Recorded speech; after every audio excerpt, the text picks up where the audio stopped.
Same देख लेना एक बार।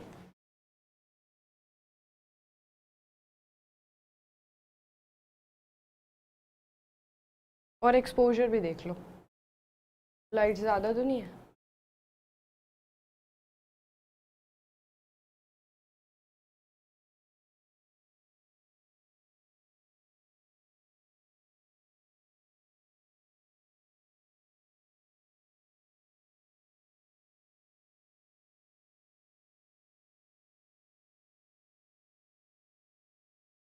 ठीक है,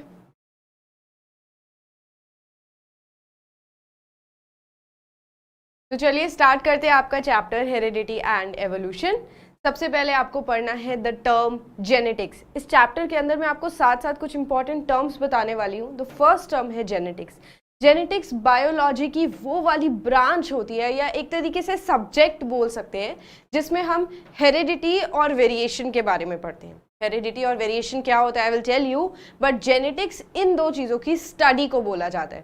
तो आगे जाके आप जेनेटिक्स एक सब्जेक्ट भी बन जाएगा, कॉलेज में आप जेनेटिक्स के बारे में पढ़ भी सकते हो और इसमें आगे रिसर्च कंटिन्यू कर सकते हो। Okay, next we have your another topic.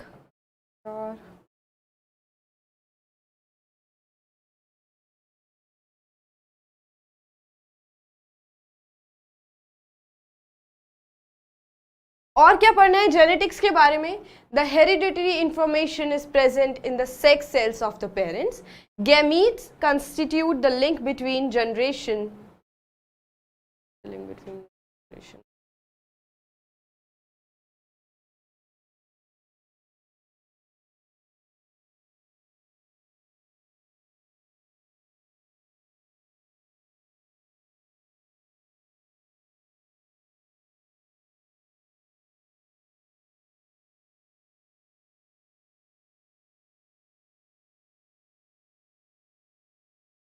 तो चलिए स्टार्ट करते हैं आपका chapter heredity and evolution.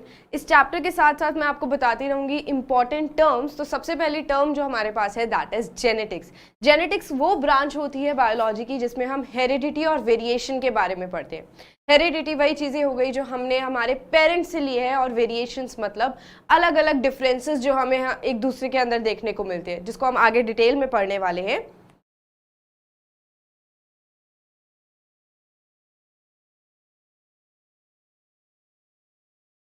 Genetics को हम ये भी बोल सकते हैं कि एक तरीके से हेरिडिटी इंफॉर्मेशन के बारे में बताता है जो हमने हमारे पेरेंट्स से इनहेरिट किया है। जो भी एनिमल्स सेक्सुअल रिप्रोडक्शन कर रहे हैं उनके अंदर हेरिडिटी होती है, यानी कि कैरेक्टर्स पेरेंट्स से ऑफस्प्रिंग के अंदर आते हैं। उसके बाद हमें पढ़ना है एक another important term that is gametes. Gametes क्या होते हैं? Gametes are actually special cells which are present in male and which are present in female। गलत हो गया। नेक्स्ट टर्म है गैमीट्स। गैमीट्स क्या होते हैं? Gametes are actually special cells जो कि मेल और फीमेल के अंदर प्रेजेंट होते हैं और अलग होते हैं दोनों पेरेंट्स के अंदर। मेल के अंदर जो सेल प्रेजेंट होगा उसका अलग नाम होगा, फीमेल के अंदर जो प्रेजेंट होगा उसका अनदर नाम होगा। तो हम ऐसे बोल सकते हैं that there is a female gamete and then there is a male gamete. दोनों अलग अलग होते हैं, but what are actually gametes? These are special cells basically. Okay,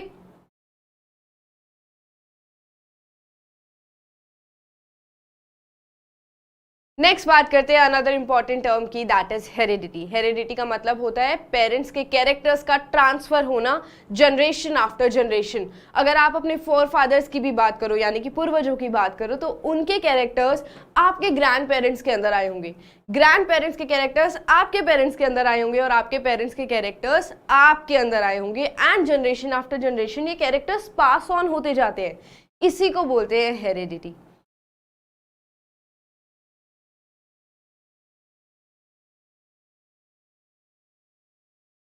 Can you guess who is he? He is, oh no. Can you guess this famous personality? He is Gregor Mendel, who is,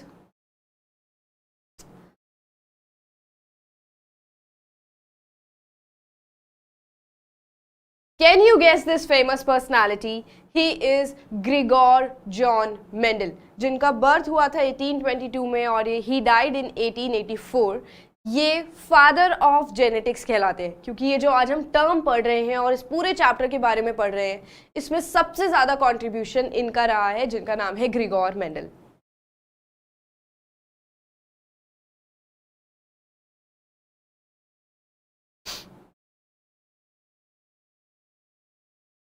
ये है, क्या आप इनको पहचानते हैं?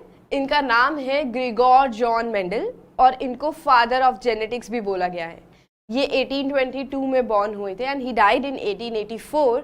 ये year आपको याद नहीं करना, but you should know that he is known as father of genetics. इनका बहुत ज़्यादा कंट्रीब्यूशन रहा है। जो आज हम सब्जेक्ट पढ़ रहे हैं, जेनेटिक्स पढ़ रहे हैं, हेरिडिटी पढ़ रहे हैं, तो it was because of his experiments and his evidence, जिसकी वजह से हम हेरिडिटी के बारे में जान पाए हैं। इसीलिए इनको फादर ऑफ जेनेटिक्स भी बोला जाता है।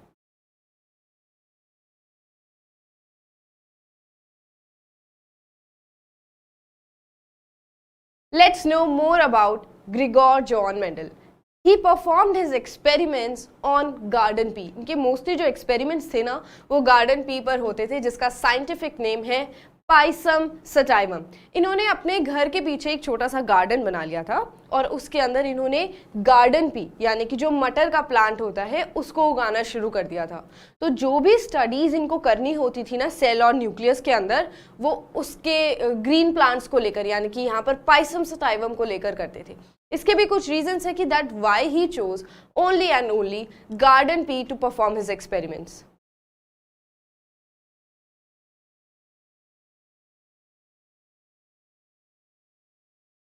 बट अनफॉर्चुनेटली 34 ईयर्स तक इनका काम अननोटिस्ड रहा था, किसी ने इनको काम को रिकॉग्नाइज ही नहीं किया। But in 1984 his work got recognised इनके मरने के बाद, और इनके नाम पर फिर इनको नोबेल प्राइज भी दिया गया। बट ये उस टाइम तक जिंदा ही नहीं थे।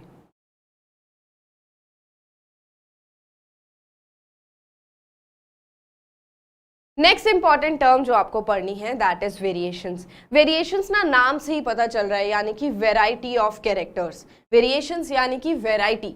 तो वेराइटी हमें किस किस चीज़ में देखने को मिलती है? जितने भी ऑर्गेनिजम्स होते हैं, हम ह्यूमन बींग्स तो बहुत आराम से एक दूसरे के अंदर डिफ्रेंशिएट कर सकते हैं।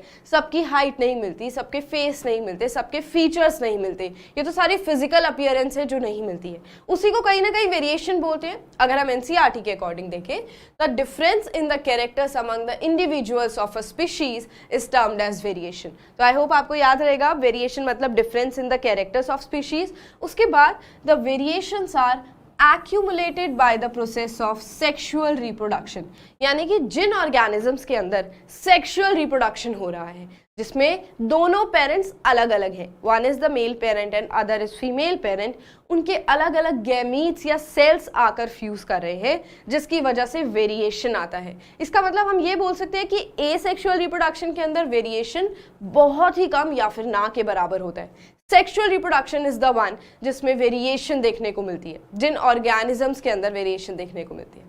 और क्या है? Variations are responsible for difference in offsprings generation after generation. तो आपके जो कजन्स होंगे वो आपसे अलग दिखते होंगे, आपके भाई बहन आपसे अलग दिखते होंगे। अगर हम ह्यूमन बींग्स को हटा दें, प्लांट्स की बात करें, तो हमें भी बहुत सारी वेराइटीज देखने को मिलती है।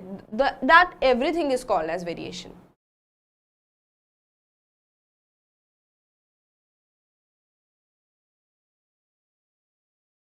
Now let's have a look at very interesting examples of variation.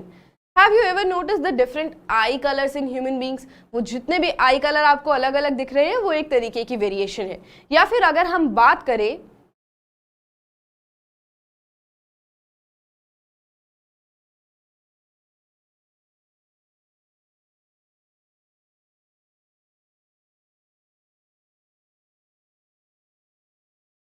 अब देखते हैं कुछ इंटरेस्टिंग एग्जाम्पल्स वेरिएशन के। अगर हम आई कलर की बात करें तो आपने देखा होगा ना, कितने सारे लोग होते हैं जिनका अलग अलग आई कलर होता है। मोस्ट कॉमनली हमें ब्राउन कलर देखने को मिलता है, बट कईयों का ब्लू भी होता है, ग्रीन भी होता है, प्योर ब्लैक भी होता है। वो एक तरीके की वेरिएशन ही है जो उन ऑर्गेनिजम्स के अंदर आई है।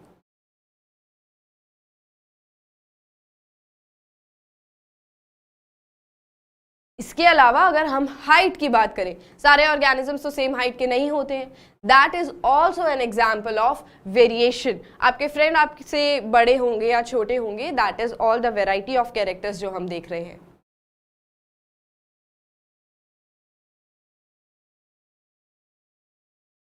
सिर्फ प्लांट्स में ही नहीं, वो कट कर, सिर्फ प्लांट्स में ही नहीं, ये वेरिएशंस हमें लीव्स या प्लांट्स में भी देखने को मिलती है। तो ये जो अलग अलग शेप्स होती हैं लीव्स की, ये भी वेरिएशन का ही एग्जाम्पल होने वाला है। तो आई होप अब आपको वेरिएशन बहुत अच्छे से समझ आ गया होगा।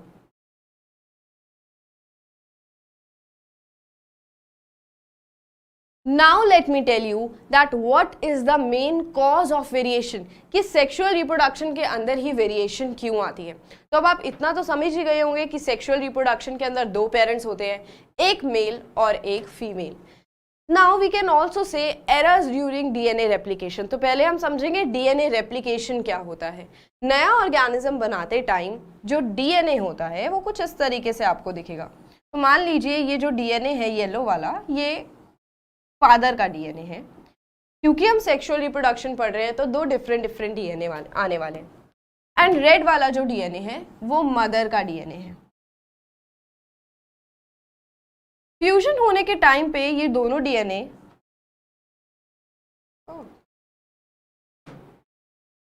फ्यूजन होने के टाइम पे ये दोनों डीएनए आपस में मिक्स कर जाएंगे।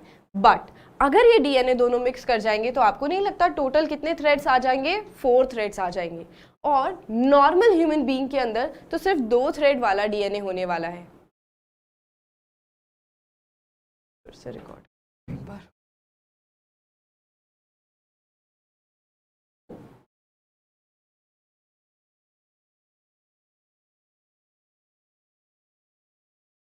अब आप इतना तो समझ ही गए होंगे कि सेक्सुअल रिप्रोडक्शन के अंदर 2 पेरेंट्स होने वाले हैं, यानी कि 2 अलग अलग डीएनए मिक्स होने वाले हैं। तो लेट्स से डीएनए जो कि 2 थ्रेड से मिलकर बना हुआ है वो इस तरीके से है। ये फादर का डीएनए है और यहीं पर हम बना देते हैं मदर का डीएनए जो कुछ इस तरीके से डबल थ्रेड का होगा। एंड दिस इज मदर का डीएनए। बट फ्यूजन के टाइम पे ये दोनों डीएनए आपस में मिक्स हो जाएंगे। बट आपको क्या लगता है जब डीएनए मिक्स होगा तो 4 थ्रेड्स आ जाएंगे total. That is not actual DNA. DNA is always in double thread. तो डीएनए मिक्स होने से पहले अलग अलग हो जाता है। ये जो 2 थ्रेड्स हैं ये आपस में सेपरेट हो जाते हैं, यानी कि ये येलो वाला जो डीएनए आपको दिख रहा है जो फादर का डीएनए है वो कुछ इस तरीके से अलग हो जाएगा। दोनों थ्रेड्स आपस में अलग हो जाएंगे। और जो मदर का डीएनए है वो भी कुछ इस तरीके से सेपरेट हो जाएगा। अब कोई भी फादर का थ्रेड कोई भी मदर के थ्रेड से कंबाइन कर सकता है। इसी को बोलते हैं वेरिएशन आने के चांसेस होना। मतलब क्योंकि 2 अलग अलग डीएनए नया बेबी बना रहे हैं, इसकी वजह से वेरिएशन आने के चांसेस होते हैं। हमने हेडिंग क्या डाली है? Errors during DNA replication. जब ये मिक्स करता है और नए जीन्स और क्रोमोसोम्स बना रहा होता है ना, उस टाइम पे चांसेस होते हैं कुछ एरर्स होने की। यानी कि ज़रूरी नहीं है कि जो एग्जैक्ट सीक्वेंस इनकी बनी हुई है वो एग्जैक्ट सीक्वेंस नए वाले सेल के अंदर भी आए। क्योंकि बिल्कुल एग्जैक्ट सीक्वेंस नहीं बन रही है, उसमें माइनर से चेंजेस हैं, इसकी वजह से हम अलग अलग दिखते हैं और वेरिएशंस कॉज होती हैं।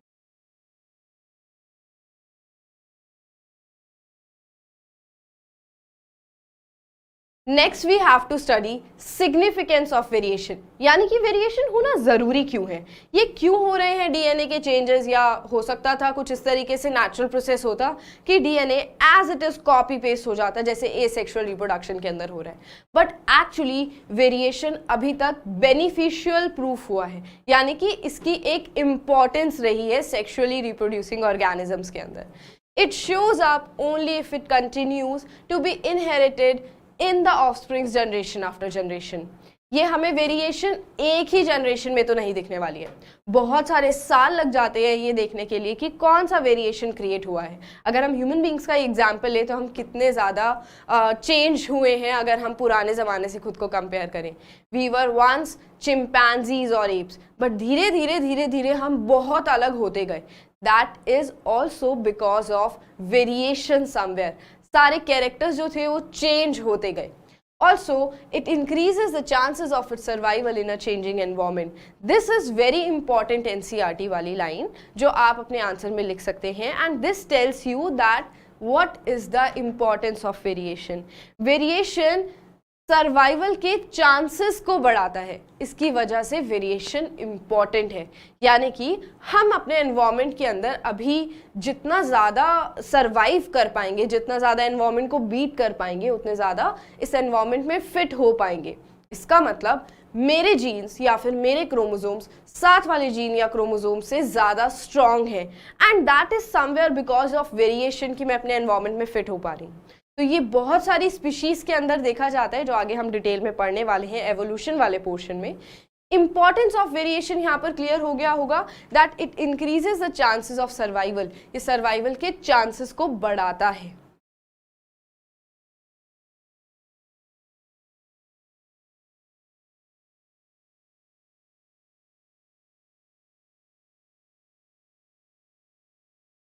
इसको और अच्छे से समझने के लिए I have another example for you.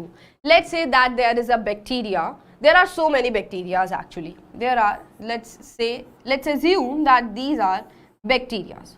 Now all these bacterias are surviving normally, बड़े अच्छे से सर्वाइव कर रहे हैं, बट ये वाला जो बैक्टीरिया है ना, इसके अंदर एक ऐसा जीन आ जाता है जो बहुत ज़्यादा टेम्परेचर बढ़ जाए तो भी इसको सर्वाइव करा पाएगा, बट बाकियों के अंदर ये वाला जीन नहीं है।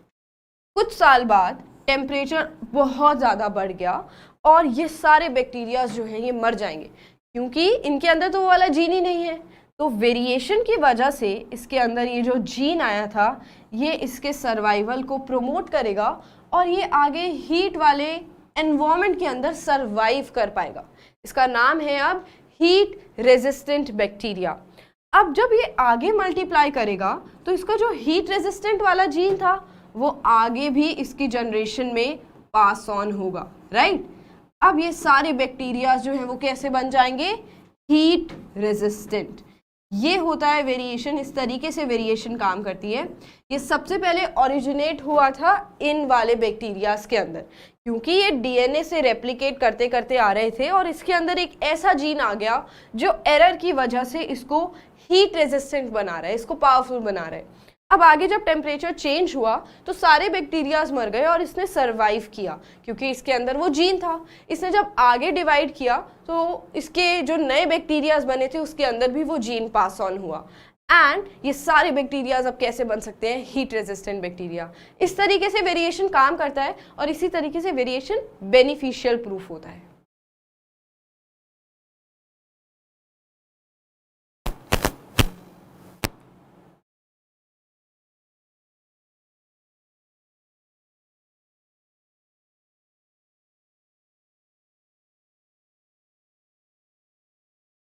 नेक्स्ट हम पढ़ने वाले हैं टाइप्स ऑफ वेरिएशंस। वेरिएशंस के भी कुछ टाइप्स होते हैं।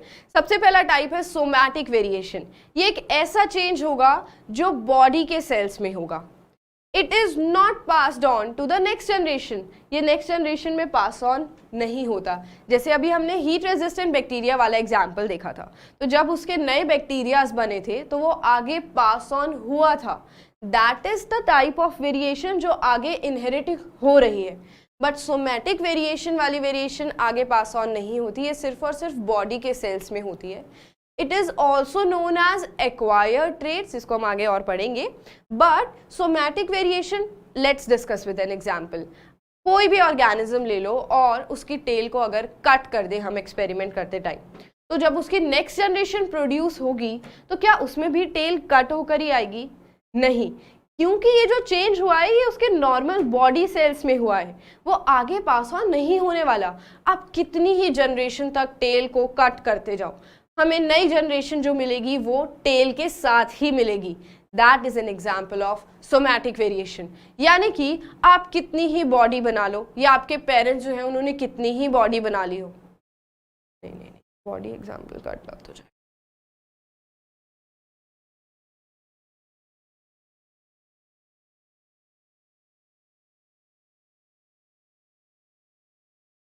ये बॉडी वाला एग्जाम्पल कट कर देना।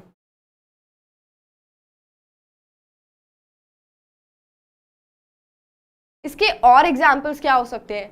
लेट्स से ईयर्स में जो हम होल कराते हैं, पिना के अंदर जो हम होल कराते हैं जिसमें ईयरिंग्स वगैरह पहने जाते हैं, क्या वो नेक्स्ट जनरेशन में भी पास ऑन हो रहा है? क्या जो नए बेबीज होते हैं उनके अंदर भी वो होल होता है ईयर के अंदर? नहीं, right, that is an example of somatic variation, क्योंकि वो एनवायरमेंट की वजह से चेंज आया है, वो बॉडी के सेल्स में चेंज आया है जो आगे पास ऑन नहीं होने वाले हैं।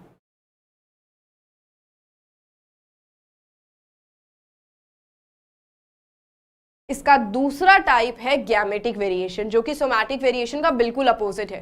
सोमैटिक वेरिएशन के जो चेंजेस थे वो बॉडी के सेल्स में हो रहे थे। गैमेटिक वेरिएशन कब आती है? जब चेंजेस बॉडी के सेल्स में ना होने की बजाय सेक्स सेल्स में हो, यानी कि वो स्पेशल सेल्स में हो, that is egg in females and sperm in males. ये दोनों ही सेल्स रिप्रोडक्टिव सेल्स कहलाते हैं। मेल्स के अंदर स्पर्म्स और फीमेल के अंदर एग्स। अगर इन सेल के डीएनए के अंदर चेंजेस आ रहे हैं तो ये चेंजेस पास ऑन होंगे नेक्स्ट वाली जनरेशन में। सोमैटिक वेरिएशन इसीलिए पास नहीं हो रहा था आगे वाली जनरेशन में, क्योंकि बॉडी के सेल्स का रिप्रोडक्शन में कोई काम ही नहीं है। मेन जो काम है रिप्रोडक्शन का वो एग और स्पर्म सेल्स का होता है। अगर इनके डीएनए में चेंजेस आ रहे होंगे तो ऑफकोर्स आने वाले जनरेशन के डीएनए में भी चेंजेस आएंगे। ऐसी टाइप की वेरिएशन को या चेंजेस को गैमेटिक वेरिएशन का नाम दिया गया है। एंड इसमें हम लिखेंगे it is inherited to next generation, यानी कि ये जो बदलाव होने वाले हैं ये नई वाली जनरेशन के अंदर पास ऑन होंगे। It is also known as inherited traits and इसके एग्जाम्पल क्या होंगे? ह्यूमनाइड। आपने अक्सर देखा होगा कि टॉल पेरेंट्स हैं तो जो बच्चे होते हैं उनकी भी हाइट मोस्टली टॉल होती है। जो ड्वार्फ है उनकी भी जो हाइट होती है वो ड्वार्फ रह जाती है, छोटी रह जाती है। तो ये जो आपको आसपास अपने कैरेक्टर्स दिखते हैं ना, इतने सारे एग्जाम्पल्स दिखते हैं, उन्हीं से रिलेट करने की कोशिश करो। तो human height is somewhere genetic. Human height environmental भी हो सकती है बट ये मोस्टली जेनेटिक होती है, यानी कि पेरेंट्स की जीन्स के ऊपर डिपेंड करता है आने वाली जनरेशन की हाइट। उसके अलावा स्किन का कलर, हमारे इंडियंस की स्किन टोन को अगर हम कंपेयर करें और हम अमेरिकन्स और अफ्रीकन्स की स्किन टोन को कंपेयर करें तो वो जो स्किन कलर है, क्योंकि वो पेरेंट्स से इनहेरिट होकर नई वाली जनरेशन के अंदर आ रहा है, that is all an example of gametic variation. Also if we say example of eye colour, तो आपने काफ़ी बार देखा होगा कि पेरेंट्स को जो आई कलर होता है वही बच्चों का आई कलर भी हो जाता है। That is also an example of gametic variation.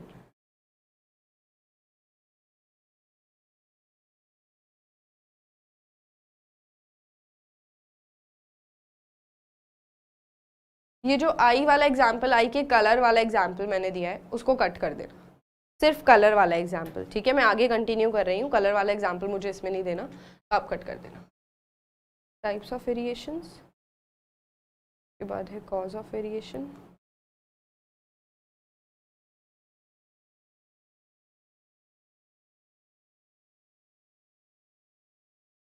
अब हम एक बार फिर से समझेंगे कि कॉज ऑफ वेरिएशन क्या हो सकता है। थोड़ा और अच्छे से प्रेजेंट करने के लिए हमने दो चीज़ में इसको डिवाइड कर दिया है कि वेरिएशन के क्या कॉज होने वाले हैं। जो अभी मैंने आपको जेनेटिक कॉम्बिनेशन समझाया था, यानी कि मदर और फादर का डीएनए का कॉम्बिनेशन जो मैंने आपको समझाया था उसको जेनेटिक रिकॉम्बिनेशन बोलते हैं। और दूसरी टर्म है म्यूटेशन, जो अभी मैं आपको समझाऊंगी। पहले हम जेनेटिक रिकॉम्बिनेशन देखेंगे। एज यू कैन सी, ये जो आपको डबल थ्रेड वाला स्ट्रक्चर दिख रहा है, now you must be knowing already that ये जो डीएनए है ये मदर का हो गया और ये डबल थ्रेड वाला है ये किसका हो गया? फादर का हो गया। Now this thread of DNA, now this DNA will spread और डिवाइड। ये कट हो जाएगा बीच में से और ये दोनों थ्रेड अलग अलग हो जाएंगे। सेम वे जो फादर का डीएनए था वो अलग अलग हो गया। Now this thread can combine with this thread और कॉम्बिनेशन बन जाएगा ये वाला, राइट? अगर इस वाले थ्रेड ने इस वाले के साथ कंबाइन किया तो कॉम्बिनेशन बन जाएगा ये वाला। ये वाला थ्रेड अगर इसके साथ कंबाइन कर जाएगा तो कॉम्बिनेशन ये वाला बन जाएगा और ये वाला अगर इसके साथ कंबाइन करेगा तो कॉम्बिनेशन ये वाला बन जाएगा। तो 4 कॉम्बिनेशन बनने के चांसेस हैं, बट चारों में ही आपने देखा कि हाफ डीएनए तो फादर से था और हाफ डीएनए मदर से था। इसकी वजह से ही वेरिएशंस आती हैं। अब जब वेरिएशंस बहुत लार्ज लेवल पर इकट्ठी हो जाती है ना, उसको म्यूटेशन बोलते हैं। ब्लू जो आई कलर होता है, जो हमने देखा होगा अपने फ्रेंड्स या आसपास के लोगों में, that is an example of mutation. हमारी बॉडी के अंदर एक जीन होता है जो आई के कलर के लिए रिस्पॉन्सिबल होने वाला है। अगर वो जीन वहाँ पर एब्सेंट है तो वो ब्राउन या ब्लैक कलर नहीं बनाएगा, rather than it will give us blue colour. समझाओ colour.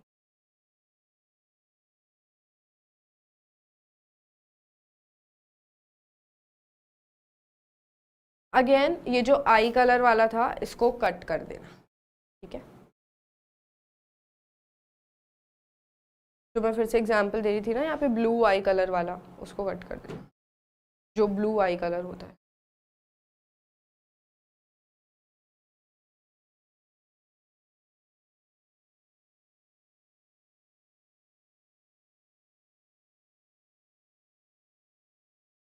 Now we will study types of traits. Traits यानी कि कैरेक्टर्स, हमारे फिजिकल कैरेक्टर्स भी हो सकते हैं, वो height, skin colour, eye colour, all these things are examples of traits. अब दो तरीके के कैरेक्टर्स होते हैं, एक होते हैं एक्वायर्ड ट्रेट्स जो आपने सोमैटिक वेरिएशन में भी देखा। तो ये जो ट्रेट्स होते हैं ये एनवायरमेंट की वजह से हमारे अंदर आ जाते हैं। They cannot pass to next generation, somatic variation की तरह। They do not bring change in DNA of sex cells. ये DNA में चेंज नहीं लाते हैं। For example body building, body building हमारे एनवायरमेंट के अंदर के चेंज की वजह से हमारे अंदर आता है। हम अपने मसल्स को चेंज कर रहे हैं, मसल की ग्रोथ में ज़्यादा फोकस करते हैं, यानी कि बॉडी के सेल्स में चेंज आ रहा है। तो it is of course N example of acquired trait.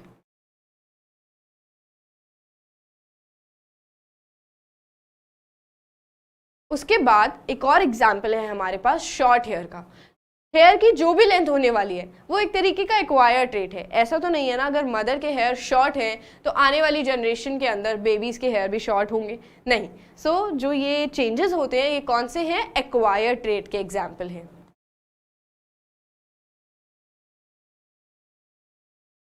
इसके अलावा अनफॉर्चुनेटली अगर किसी की बोन ब्रेक हो जाती है तो वो बोन ब्रेक जो हो गई है जिस भी एरिया में हुई है तो वो आगे पास ऑन नहीं होने वाला है, बेबी हेल्दी होगा। This is because of environmental damage. तो this is an example of acquire trait. आपने 3 एग्जाम्पल्स पढ़ लिए हैं अभी तक एक्वायर ट्रेट की।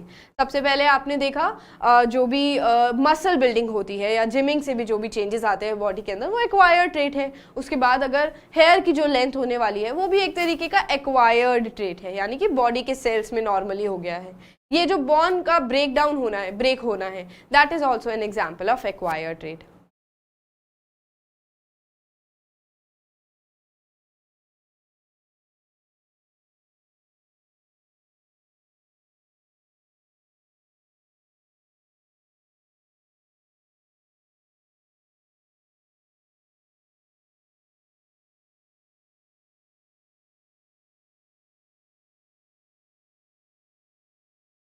बट इसी के बाद है इनहेरिटेड ट्रेट्स। ये वो ट्रेट्स होते हैं जो नेक्स्ट जनरेशन में पास ऑन होंगे, जो हमने गैमेटिक वेरिएशन के अंदर पढ़े थे। These does bring change in the DNA of the sex cells। तो हम गैमेटिक वेरिएशन पढ़ के आए ना, जो चेंजेस हमारे DNA के अंदर हो रहे हैं, तो ये वही कैरेक्टर्स हैं। यानी कि जो कर्ली हेयर है या फिर जो स्ट्रेट हेयर है, that could be a genetic reason. हो सकता है इसके लिए कोई जीन रिस्पॉन्सिबल हो जो हमें ये हेयर दे रहा हो, हेयर का टेक्सचर, हेयर का colour and so many things.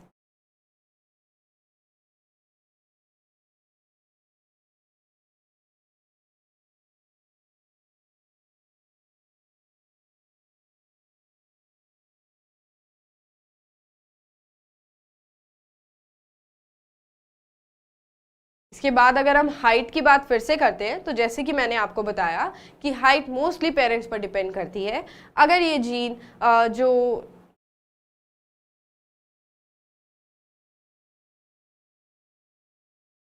अगर हम हाइट के एग्जाम्पल की बात करें तो that is also an example of inherited trait. यानी कि आप अपनी हाइट के लिए रिस्पॉन्सिबल नहीं है, कहीं ना कहीं आपके पेरेंट्स रिस्पॉन्सिबल हैं। तो थैंक्स टू देम अगर उनके जीन्स जो थे वो टॉल हाइट वाले थे। तो बाय हो जाएगा, गलत हो जाएगा, फिर से कट करना है इसको।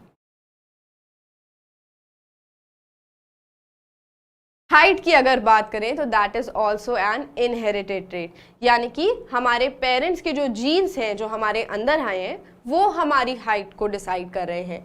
We are not responsible for our height. Now I have a very beautiful fact for you. This person is Robert Brown, जिन्होंने सेल के अंदर न्यूक्लियस की डिस्कवरी करी थी. He was the first scientist to discover the nucleus of sales.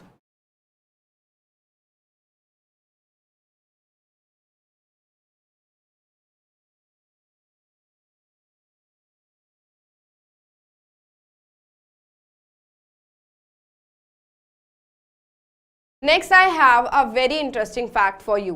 He is Robert brown. Robert brown ने nucleus की discovery करी थी. तो ये जो आपको सेल्स दिख रहे हैं ना, these are actually the cells of orchids. इन्होंने इसके सेल्स के अंदर न्यूक्लियस को ढूंढ कर निकाला था, यानी कि इनकी एक्सपेरिमेंट से पहले या इनकी डिस्कवरी से पहले किसी को पता ही नहीं था कि न्यूक्लियस क्या होता है.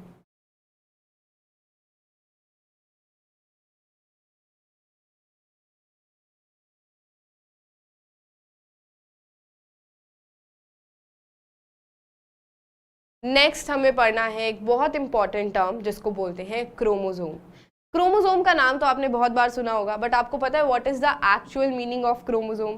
क्रोमोसोम एक तरीके का थ्रेड जैसा स्ट्रक्चर होता है जो सेल के न्यूक्लियस के अंदर प्रेजेंट होता है. जो अभी आपको कंडेंस्ड फॉर्म में रॉबर्ट ब्राउन के डायग्राम में दिख रहा होगा, वो सारा का सारा क्या था?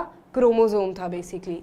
ये डिफरेंट ऑर्गेनिजम्स के अंदर अलग अलग नंबर्स में होते हैं and every chromosome has small parts called genes. हर एक क्रोमोसोम के ऊपर छोटे छोटे पार्ट्स होते हैं जिनको हम क्या बोल सकते हैं? जीन्स बोल सकते हैं. इसके अलावा हमें क्या देखना है? It is also called as genetic material. तो अगर हम जेनेटिक मटीरियल की बात करें, it is actually the chromosomes.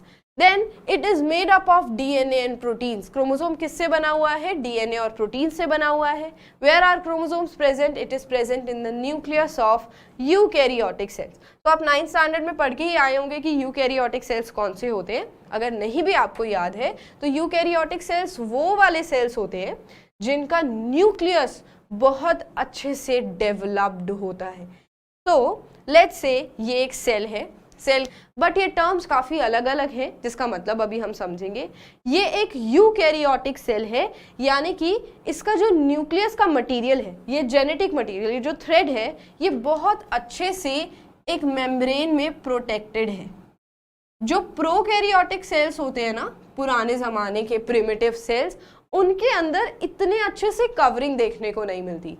Whereas eukaryotic cells के अंदर जो DNA है वो बहुत अच्छे से प्रोटेक्टेड होता है. जो थ्रेड जैसा मटेरियल है बहुत अच्छे से प्रोटेक्टेड हो. नाउ ये DNA में तो हमें कुछ समझ ही नहीं आ रहा है. इसको थोड़ा सा जूम करके देखते हैं, और जब हम इसको जूम करके देखेंगे तो हमें कैसा दिखेगा? DNA जैसा. कुछ इस तरीके से ये डबल थ्रेड वाला स्ट्रक्चर खुल जाएगा जो अभी हमने पढ़ा DNA, राइट. अब ये क्या होता है? ये कुछ शेप में प्रेजेंट होता है. एक्स और वाई शेप में ये हमें देखने को मिलता है एंड मोस्टली एक्स शेप में हमें देखने को मिलता है. तो ये जो आपको दिख रहे हैं ना यहाँ पर, these are actually the chromosomes. यही न्यूक्लियस हो गया और इसी न्यूक्लियस के अंदर ये थ्रेड जैसा स्ट्रक्चर प्रेजेंट होता है जिसमें ये एक्स एक्स हमें देखने को मिलते हैं. तो ये कुछ इस तरीके से बेसिकली कॉइल्ड फॉर्म में प्रेजेंट होता है. ये इतना ज़्यादा हाईली कॉइल्ड होता है कि हम स्ट्रक्चर देखो यहाँ पर एक्स एक्स बना रहे हैं, बट जब हम इसको ओपन करते जाएंगे तो ये कुछ इस तरीके से दिखने वाला है.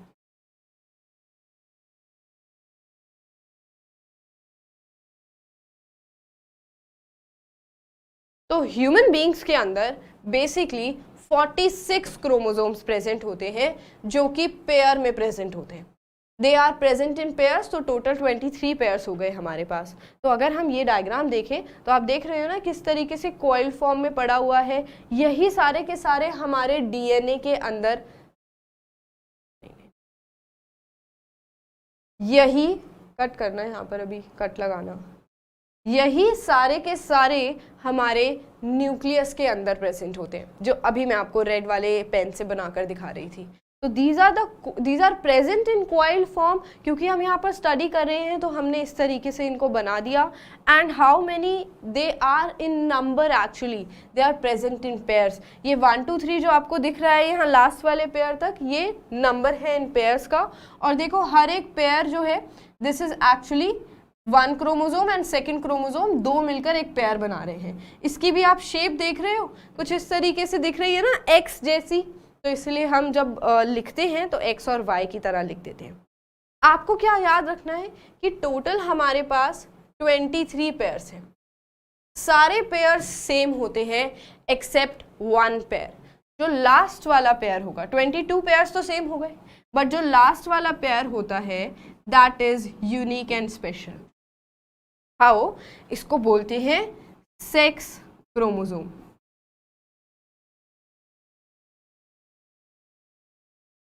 और ये जो बाकी वाले हैं इसको बोलते हैं ऑटोसोम्स. ये सारे सिमिलर होंगे बट ये वाला यूनिक होगा. ये जो पेयर होता है ये मेल्स के अंदर प्रेजेंट होता है एक्स और वाई शेप का, और ये फीमेल्स के अंदर प्रेजेंट होता है एक्स और एक्स शेप का. तो यानी कि जब हम क्रोमोसोम स्ट्रक्चर पढ़ रहे होंगे ना मेल्स के अंदर, तो हमें ये लास्ट वाला जो है ये कुछ इस तरीके से शेप में दिखेगा, इसलिए इसका नाम क्या रख दिया, Y. Whereas in females दोनों के दोनों हमें ऐसे दिखने वाले हैं, दोनों के दोनों हमें एक जैसी शेप के दिखने वाले हैं. ये मेल का डायग्राम है, तभी यहाँ पर देखो लास्ट वाला क्रोमोसोम कैसा है, वाई है. तो let me repeat for you. Chromosome genetic material हो गया जो बहुत कंडेंस्ड फॉर्म में हमारे न्यूक्लियस के अंदर होता है, बट एक्चुअली ना वो पेयर्स में प्रेजेंट है. एक्चुअली उसका एक काउंट होता है, कितना होता है, 46 क्रोमोसोम्स. ये ह्यूमन बींग्स की बात हो रही है, क्रोमोसोम्स का नंबर अलग अलग ऑर्गेनिजम्स के अंदर अलग अलग होने वाला है. अब ये पेयर में प्रेजेंट होता है तो हमारे पास टोटल कितने पेयर हो गए, 23 पेयर्स. अब ये जो आपको डायग्राम दिख रहा है, मैंने आपको बताया कि 22 पेयर्स तो बिल्कुल सेम है जिनको ऑटोसोम्स बोलते हैं, बट लास्ट वाला पेयर अलग होता है और इसको सेक्स क्रोमोसोम बोलते हैं. मेल्स के अंदर ये पेयर आएगा एक्स और वाई, और फीमेल्स के अंदर ये पेयर हमें कैसा दिखेगा, एक्स और एक्स. तो अगर हम इसी एक्स वाले को और जूम करके देखें तो ये कुछ इस तरीके से खुल जाता है डीएनए की फॉर्म में.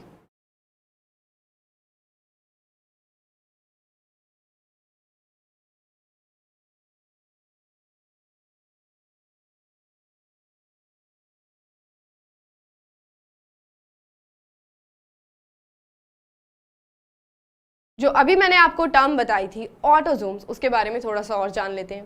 दे are actually 22 pairs of autosomes and they are same in male and female. तो ऑटोसोम्स दोनों मेल और फीमेल में सेम होते हैं. जो सेक्स क्रोमोसोम होता है यानी कि लास्ट पेयर जो होता है वो अलग अलग होने वाला है मेल और फीमेल के अंदर.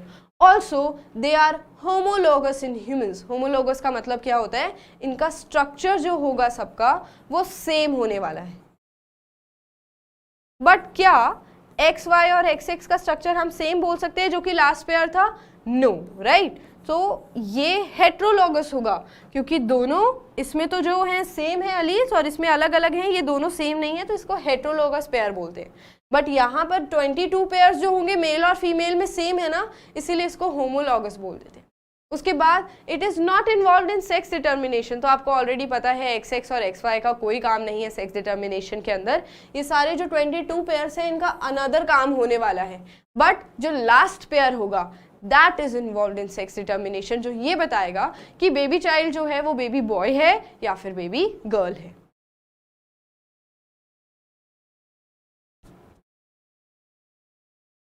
अब हम देख लेते हैं डिटेल में एलोसोम्स या फिर सेक्स क्रोमोसोम के बारे में. इनको एलोसोम भी बोलते हैं. इसका जो पेयर है that is X X females के अंदर और एक्स वाई मेल्स के अंदर. They are different and they are homologous in female. यहाँ पर ये दोनों सेम है ना, दोनों अलील्स, इसीलिए इसको होमोलॉगस का नाम दिया गया है. वेयरएज अगर हम इसकी बात करें मेल में तो एक एक्स है और दूसरा वाला वाई है, इसीलिए इसको नाम क्या देंगे हम, नॉन होमोलॉगस या फिर इसको हेटेरोलॉगस भी बोल सकते हैं. नॉन होमोलॉगस या फिर हेटेरोलॉगस एक ही बात है क्योंकि ये दोनों के दोनों जो पेयर में आए हुए हैं वो सेम नहीं है, अलग अलग है. वेयरएज दोनों सेम होंगे तो होमोलॉगस.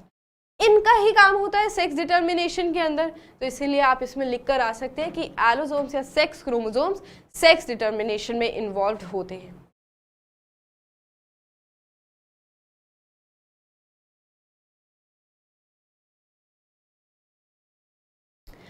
अब हम इतने टाइम से यूज़ कर रहे हैं ये जीन, तो ये जीन क्या होता है basically, it controls the development of inherited characters such as hair colour, eye colour and skin colour.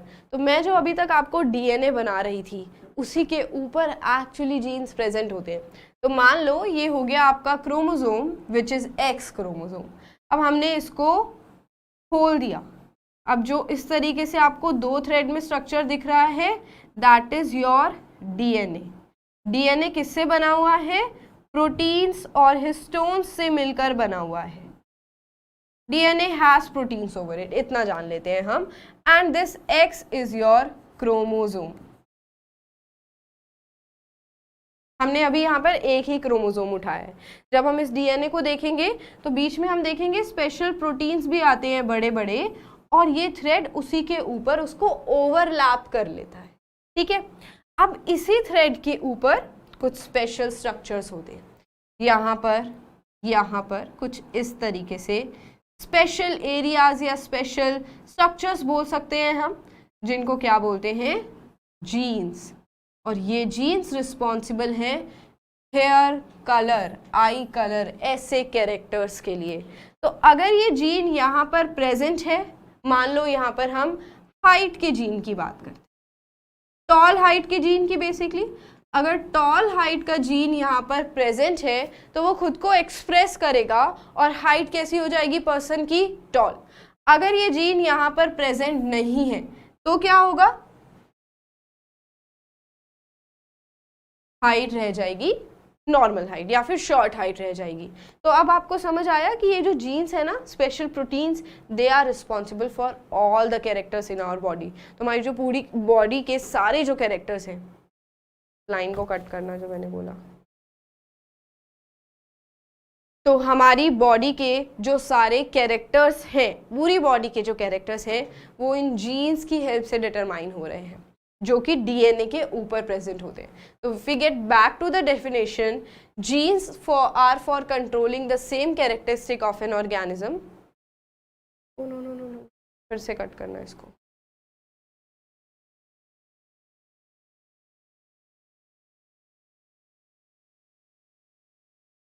तो बेसिकली हमारी बॉडी के सारे कैरेक्टर्स के लिए जीन्स रिस्पॉन्सिबल हैं। अगर हम फिर से डेफिनेशन देखें, genes control the development of all the inherited characteristics.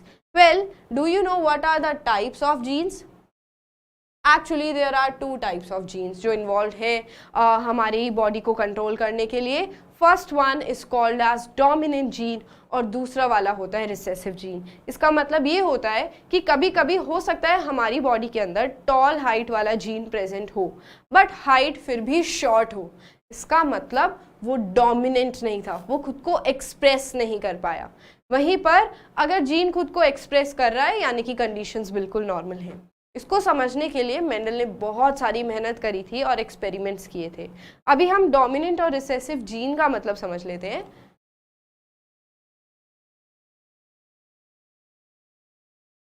Dominant gene वो होता है जो डिसाइड करेगा appearance of an organism. It decides the appearance of an organism even in the presence of an alternative gene is known as dominant gene. अगर हम height की बात करें तो let's take an example for this. Tall height के लिए जो gene responsible है, let's call it T. Genes हमेशा पेयर में प्रेजेंट होते हैं, तो यानी कि हमें इसके साथ एक और ऐड करना पड़ेगा। जो इस तरीके का पेयर था हमारा, तो एक टी हो गया यहाँ पर प्रेजेंट और दूसरा टी हो गया दूसरे साइड पर प्रेजेंट। ठीक है, okay. Now this is your gene for tall height. The gene which decides the appearance of an organism even in the presence of an alternative gene. तो जब इस किसी ऑर्गेनिज्म के अंदर अगर ये वाली कंडीशन आने वाली है तो वो पर्सन टॉल होने वाला है। नाउ ये क्योंकि ये जीन्स कैसे थे, डोमिनेंट थे। It dominates the recessive gene, ये आपको नेक्स्ट स्लाइड में क्लियर होगा। It is represented by capital letter. Dominant gene हमेशा किससे एक्सप्रेस करते हैं हम, कैपिटल लेटर से करते हैं। क्योंकि इस पर्सन के अंदर ये पर्सन टॉल था तो उसका जीन कैसे आया, capital T and capital T, क्योंकि ये दोनों ही डोमिनेंट थे और खुद को एक्सप्रेस कर रहे थे, इसलिए इसका नाम भी क्या रखा गया है, dominant gene.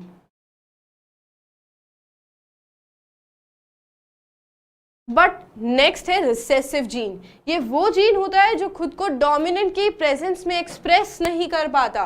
The gene which decides the appearance of an organism only in the presence of another identical gene, यानी कि इसको खुद को एक्सप्रेस करने के लिए इसका साथी भी इसके जैसा ही चाहिए होगा। It will be clear with another example. आपको इतना तो पता है कि ये कैपिटल टी टॉल होने वाला है, बट जिन ऑर्गेनिजम्स के अंदर हमें कैपिटल टी और स्मॉल टी जैसी कंडीशन मिली तो वो ऑर्गेनिजम्स भी कैसे मिले थे, टॉल थे। बट स्मॉल टी अगर जीन आया हुआ है तो वो हमें शॉर्ट दिखे। इसका मतलब क्या है कि ये खुद को एक्सप्रेस कर रहा है, ये दोनों ही डोमिनेंट है। इस वाली कंडीशन से ज़्यादा क्लियर हो जाएगा। यहाँ पर स्मॉल टी प्रेजेंट है ना, स्मॉल टी तो शॉर्ट हाइट दे रहा है, बट कैपिटल टी क्योंकि डोमिनेंट है और ये इसको एक्सप्रेस नहीं होने देता, तो हाइट कैसे निकल कर आई, टॉल निकल कर आई। बट इस वाली कंडीशन में ये एक रिसेसिव जीन है, ये खुद को तभी एक्सप्रेस कर पाएगा जब इसका साथी भी इसके जैसा होगा। तो स्मॉल टी ने क्या हाइट दी, शॉर्ट हाइट दी। It is represented by small letter. All this इज जो भी हम पढ़ रहे हैं, whatever we are studying right now, it is everything given by Mendel, Gregor John Mendel जो हम पढ़ रहे हैं। ये सिर्फ एक एग्जाम्पल था। डोमिनेंट जीन खुद को एक्सप्रेस करता है तो हमारे कैरेक्टर्स जो भी हमें दिख रहे हैं तो वो डोमिनेंट रहे होंगे कहीं ना कहीं, तभी वो कैरेक्टर्स हमें दिख रहे हैं। उसके बाद या तो ये वाली कंडीशन रही होगी कि रिसेसिव हैं दोनों और खुद को एक्सप्रेस कर रहे हैं, बट रिसेसिव में हमें ध्यान क्या रखना है कि दोनों सेम होने वाले हैं। तो रिसेसिव कंडीशन में दोनों के दोनों जीन्स के पेयर कैसे होंगे, एक जैसे होंगे।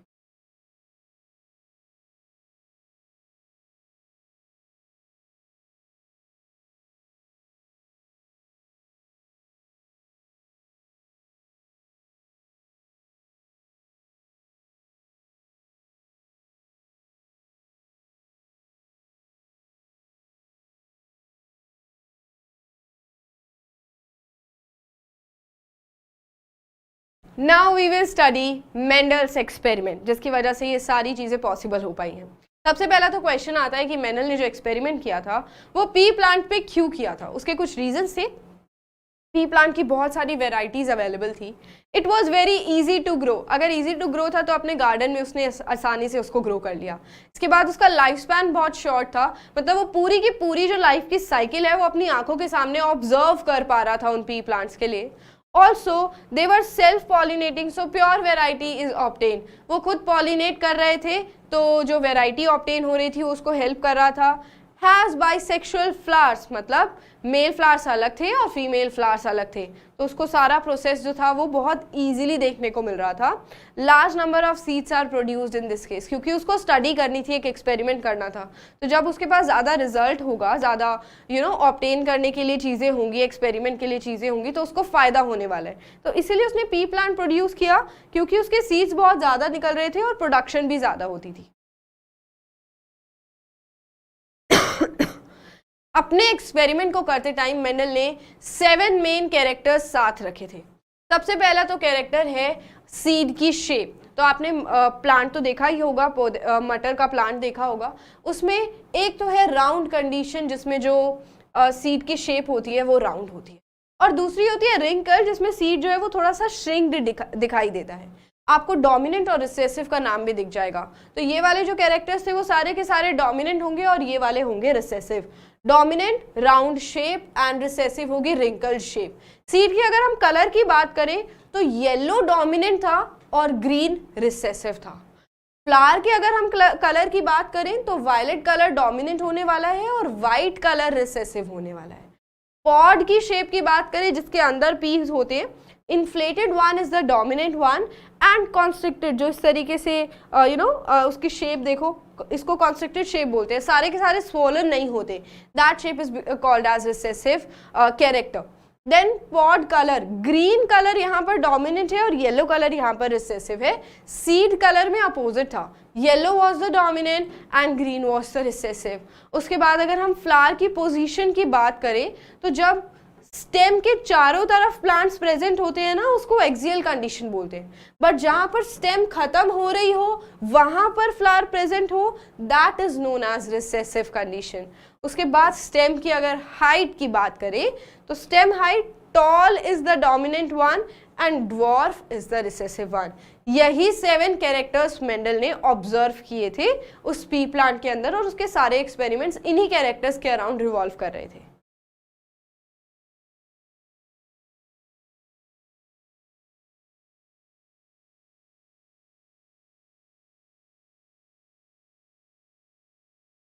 सबसे पहले मेंडल ने जो एक्सपेरिमेंट किया उसका नाम था मोनोहाइब्रिड क्रॉस।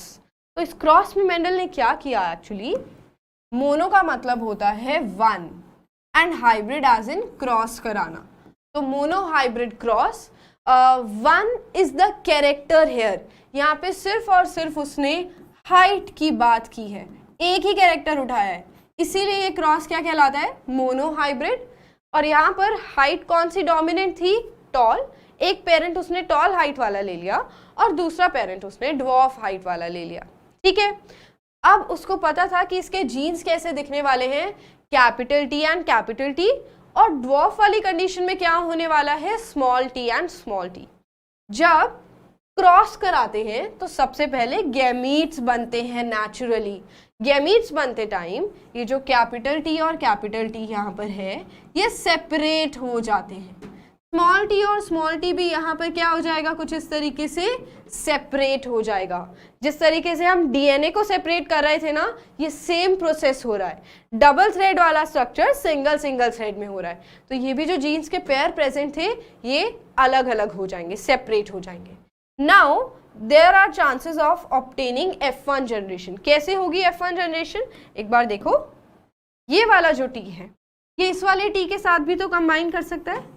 जब इसके साथ कंबाइन करेगा तो नई जनरेशन वाला बनेगा capital T and small T.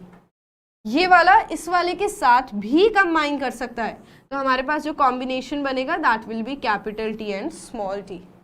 वहीं पर ये वाला टी इस वाले के साथ भी तो कंबाइन कर सकता है, तो capital T and small T. Similarly इसके साथ कंबाइन करेगा तो capital T and small T. यानी कि जो हमारी F1 जनरेशन आई, जो सबसे पहले हमारे पास नए मटर के प्लांट्स आए होंगे, उन सबके अंदर जो हमें देखने को मिला जेनेटिक स्ट्रक्चर वो कुछ इस तरीके से था, capital T small T, capital T small T, capital T small T. और जब उसने देखा, हाइट ऑब्जर्व करी, तो ये सारे के सारे कैसे निकले थे, टॉल प्लांट्स थे। तो इससे प्रूफ होता है कि देखो एक स्मॉल भी आया है ना, एक कैपिटल आया है। हमें फर्स्ट जनरेशन में एक पूरा का पूरा पेरेंट जो था वो ड्वार्फ था, वो मिला ही नहीं। मतलब कोई भी ऐसा नए जनरेशन के अंदर प्लांट नहीं दिखा जो कि शॉर्ट हो, बट पेरेंट्स जो थे उनके कॉम्बिनेशन में एक टॉल था और एक शॉर्ट था। फर्स्ट जनरेशन में हमें कोई भी शॉर्ट पेरेंट नहीं मिलता है। अब the question must be arising कि ये स्मॉल टी भी तो खुद को एक्सप्रेस कर सकता था, बट यू ऑलरेडी नो कि ये रिसेसिव जीन है। ये खुद को एक्सप्रेस तभी करेगा जब इसके साथ वाला भी कैसा होगा, स्मॉल टी होगा। तो ये खुद को एक्सप्रेस नहीं कर पाया। कैपिटल टी जो कि डोमिनेंट है उसने अपना फीचर दिखाया जो कि था टॉल हाइट। तो यहाँ पर खत्म हो जाता है हमारा F1 जनरेशन, किस तरीके से उसने कैरेक्टर्स उठाए थे।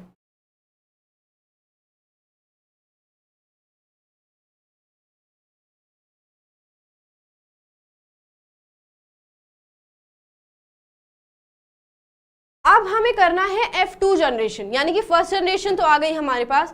अगर हम एक और जनरेशन प्रोड्यूस करना चाह रहे हैं तो उस टाइम पे जो पेरेंट्स होंगे ना, वो उसने फर्स्ट जनरेशन जैसे ही लिए और उनकी सेल्फिंग करा दी। यानी कि ये रिजल्ट था F1 जनरेशन का, capital T and small T. इसी की सेल्फिंग कराना, यानी कि इसके जैसे कॉम्बिनेशन के साथ ही इसका क्रॉस करा देना। अब ये F2 जनरेशन बनाने वाले नए पेरेंट्स हो गए और दोनों ही कैसे हैं, टॉल। बट ये टॉल फर्स्ट जनरेशन वाले नहीं है, ऐसे टॉल नहीं है। ये कैसे हैं, इनके दोनों जीन्स अलग अलग हैं, एक डोमिनेंट है और दूसरा रिसेसिव है। प्रोसेस तो सेम ही रहेगा, सबसे पहले गैमीट्स बनेंगे यानी कि डीएनए अलग अलग हो जाएगा। तो हमें भी इसको कुछ इस तरीके से डिस्टेंस पे रख देना है जब हम क्रॉस हमारी नोटबुक में दिखा रहे होते हैं। अब ये गैमीट्स बन गए हैं। अब गैमीट्स जब बन रहे हैं तो हमें देखना है कि क्या क्या क्रॉसिंग के चांसेस होते हैं। ये वाला टी उस वाले टी के साथ कंबाइन कर सकता है, this T can combine with this capital T, the combination will be capital T and capital T. ये क्या हाइट देने वाला है बच्चों, टॉल, राइट। अब ये वाला T इस वाले के साथ भी तो कंबाइन कर सकता था, so combination will be capital T and small t। इस तरीके से यहां पर भी कॉम्बिनेशन हो सकता था, ये कैपिटल T और स्मॉल t एक साथ मिलकर क्या बनाएंगे, capital T and small t, and this small t will combine with this t to give small t and small t। यानी कि F2 जनरेशन के अंदर हमें ये वाले कॉम्बिनेशन देखने को मिल सकते हैं, क्योंकि गैमीट्स ही ऐसे थे। ये वाला टॉल होने वाला है, ये दोनों भी तो टॉल होंगे, क्योंकि कैपिटल T अपने आप को एक्सप्रेस करेगा, स्मॉल वाले t को एक्सप्रेस नहीं होने देगा, वो एक डोमिनेंट जीन है। बट स्मॉल t दोनों ही रिसेसिव है। ये वाली कंडीशन होगी ड्वार्फ वाली। यहाँ पर जो प्लांट आपको दिखेगा वो शॉर्ट हाइट वाला दिखने वाला है। ये जो क्रॉस किया है ये बिल्कुल सेम है यहाँ पर, बस मैंने आपको समझाने के लिए गैमीट्स अलग अलग दिखा दिए हैं। तो आपको पता चला ये जो F2 जनरेशन है, यानी कि सेकेंड जनरेशन आई है, उसमें 3 हमें टॉल मिले और 1 हमें ड्वार्फ मिल गया है, राइट। एक प्लांट हमें मिला है ड्वार्फ, जो कि सबसे पहले वाले जनरेशन में था। वो F2 जनरेशन में जाकर हमें एक प्लांट मिला। जो फर्स्ट जनरेशन आई थी उसमें तो हमें ड्वार्फ मिला ही नहीं था। This is all about monohybrid cross. आप हाइट के अलावा कोई भी और कैरेक्टर लेकर भी क्रॉस करेंगे ना, results will be same. F1 generation में सारे के सारे डोमिनेंट कैरेक्टर लेकर आने वाले हैं। F2 जनरेशन में सारे के सारे सेम नहीं होंगे, कुछ टॉल होंगे, 75% टॉल होंगे और 25% जो होंगे वो सेकेंड पेरेंट, यानी कि जो रिसेसिव कंडीशन वाला पेरेंट है वो होने वाले हैं। And now you know why. Take a break, अपनी नोटबुक के अंदर इस क्रॉस को करके देखो, जो आपको यहां से स्टार्ट करना होगा। आप जो पेरेंट्स लेंगे वो होमोलोगस लेंगे। होमोलोगस का मतलब दोनों जीन्स सेम, प्योर ब्रीड भी बोलते हैं इसको, दोनों जीन्स सेम होंगे। क्या हमने जब सेकेंड जनरेशन का क्रॉस कराया था तब पेरेंट्स प्योर ब्रीड वाले लिए थे या होमोलॉगस लिए थे? सो आंसर इज नो, ये दोनों ही अलग अलग जीन्स हैं। ऐसी कंडीशन को क्या बोलते हैं? हेटेरोलॉगस। बट जब दोनों पेरेंट्स सेम होते हैं तो वो होता है होमोलॉगस। मोनोहाइब्रिड क्रॉस करते टाइम आप कोई भी कैरेक्टर उठाइए, यहाँ पर हाइट के अलावा कलर भी उठा सकते हैं। आप क्या देखेंगे? सबसे पहले जो पेरेंट्स लेने हैं वो होमोलॉगस लेने हैं, तभी हमारे पास जो F1 रिजल्ट आएगा उसमें सारे के सारे कैसे आएंगे? टॉल। बट F2 क्रॉस करते टाइम जो पेरेंट्स होंगे वो हम हेटेरोलॉगस लेंगे, जो हमारे F1 जनरेशन का रिजल्ट आया था बेसिकली, और फिर हम उसी के साथ उसकी सेल्फिंग करा देंगे एंड गैमीट्स बनाने के पास हमारे पास जो कॉम्बिनेशन आएगा वो कुछ इस तरीके से आएगा।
सौरभ, वो पीपीटी भी चाहिए क्या तुम्हें? हाँ तो वो इसी में सेव्ड है, स्मार्ट बोर्ड में ही। ठीक है। ठीक है।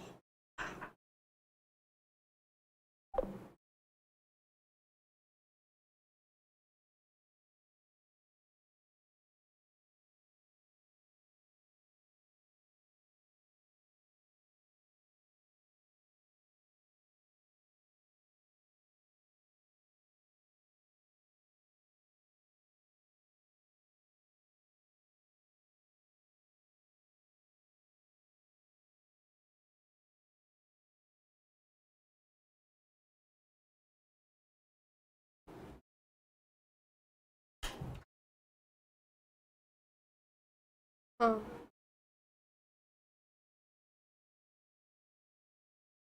सेव्ड है, हेरिडिटी हाफ के नाम से